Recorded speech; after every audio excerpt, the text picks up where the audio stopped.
اتنی لمبی نماز اور پھر بھی بعد میں آنے والے زیادہ ہوتے. کچھ احساس ہونا چاہیے مقام مرتبہ ہے. یہ نماز ایسی پڑھی جاتی،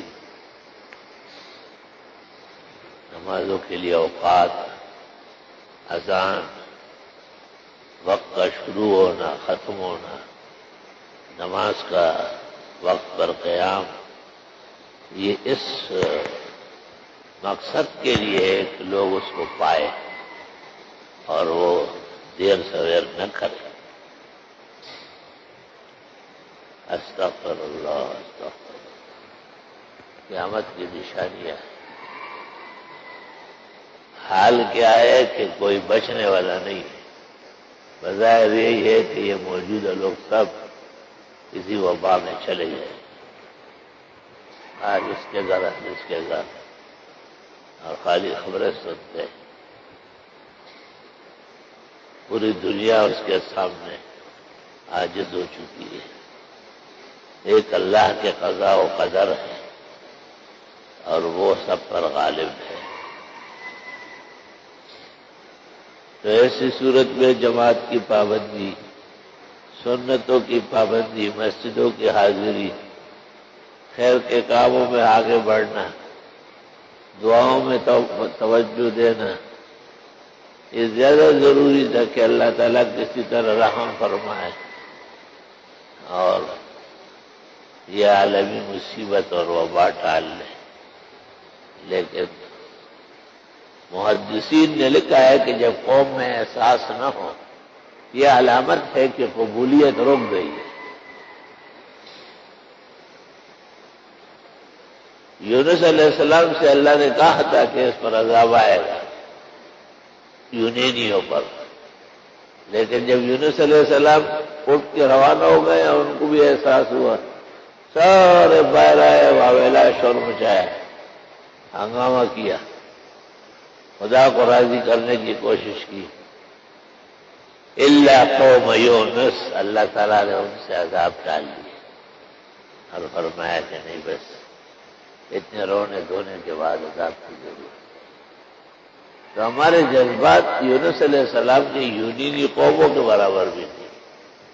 ان سے بھی ہم گئے گزرے. ایسے کتنے اقوام ہوئے ہیں جو اس لیے پٹ گئے کہ انہوں نے وقت پر توبہ نہیں کی. فرعون اور فرعونی موسیٰ علیہ السلام سے لڑتے رہے، لیکن جب ڈوبنے لگے حتی اذا ادرکہ الغرق قال آمنت انہ لا الہ الا اللہ الذی آمنت به بنو اسرائیل وانا من المسلمین. کہا میں ایمان لا رہا ہوں اس اللہ پر جس پر بنی اسرائیل لائے، جس کا کوئی شریک نہیں، اور میں مسلمان ہوں. یعنی دماغ ابھی تک شیطانی ہے. یہ نہیں کہتے کہ آمنت برب موسیٰ و ہارون.